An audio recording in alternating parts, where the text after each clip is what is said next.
simpleng luto para sa talong. Ayan po tayo magpiprito. Lagyan lang natin siya ng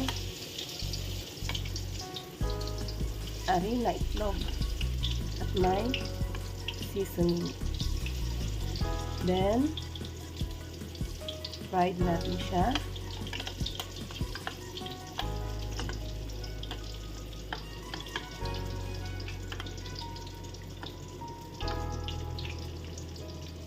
Hindi makita. Tapos ganyan ang ating pagprito. And then ang ating finished product ay eto. Ayan po siya. Ganyan niya mangyayari. Yan. Tapos may tortang talong.